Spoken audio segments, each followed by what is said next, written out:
Bacaan liturgi Sabtu, 23 Oktober 2021. Hari biasa pekan biasa ke-29. Peringatan fakultatif Santo Yohanes dari Capestrano, Imam. Bacaan dari surat Rasul Paulus kepada jemaat di Roma. Saudara-saudara, bagi mereka yang ada dalam Kristus Yesus tidak ada penghukuman.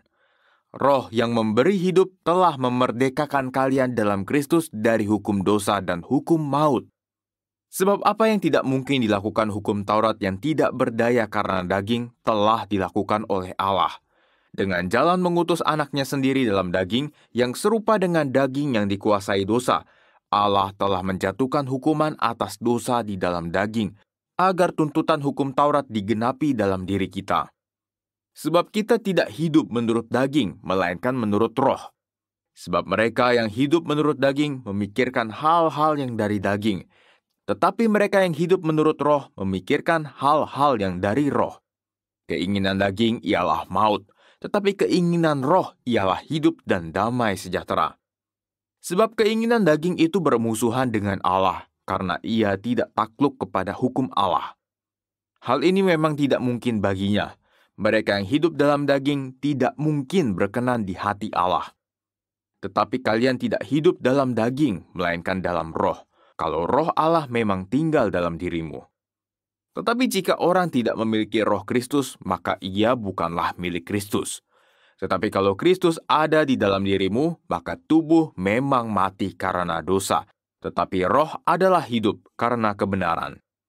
Dan jika roh Allah yang membangkitkan Yesus dari alam maut diam dalam dirimu, maka ia yang telah membangkitkan Kristus dari antara orang mati akan menghidupkan juga tubuhmu yang fana oleh rohnya yang diam dalam dirimu.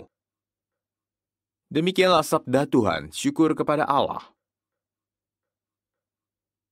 Itulah angkatan orang-orang yang mencari wajah-Mu ya Tuhan.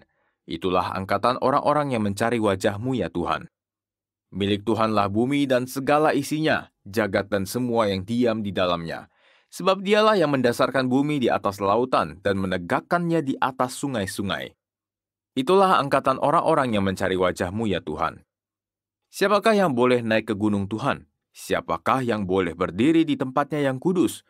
Orang yang bersih tangannya dan murni hatinya, yang tidak menyerahkan diri kepada penipuan.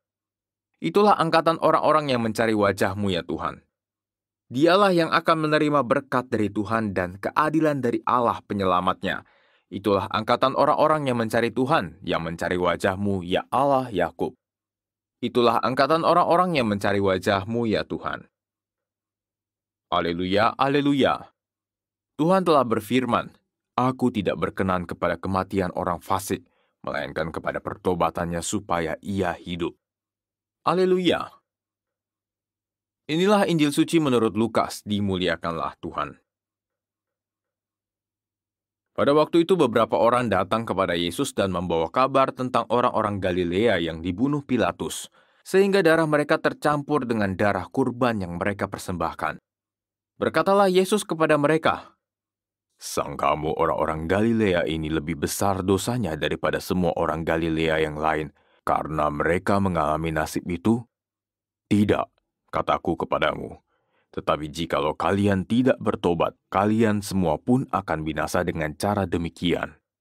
Atau sangkamu ke-18 orang yang mati ditimpa menara dekat Siloam lebih besar kesalahannya daripada semua orang lain yang diam di Yerusalem? Tidak, kataku kepadamu, tetapi jikalau kalian tidak bertobat, kalian semua pun akan binasa dengan cara demikian. Kemudian Yesus menceritakan perumpamaan ini. Ada seorang mempunyai pohon ara yang tumbuh di kebun anggurnya. Ia datang mencari buah pada pohon itu tetapi tidak menemukannya. Maka berkatalah ia kepada pengurus kebun anggur itu, Sudah 3 tahun aku datang mencari buah pada pohon ara itu, namun tidak pernah menemukannya. Sebab itu tebanglah pohon ini. Untuk apa pohon itu hidup di tanah ini dengan percuma? Pengurus kebun anggur itu menjawab, Tuhan, biarkanlah pohon ini tumbuh selama setahun ini lagi. Aku akan mencangkul tanah sekelilingnya dan memberi pupuk kepadanya. Mungkin tahun depan akan berbuah. Jika tidak, tebanglah. Demikianlah sabda Tuhan, terpujilah Kristus.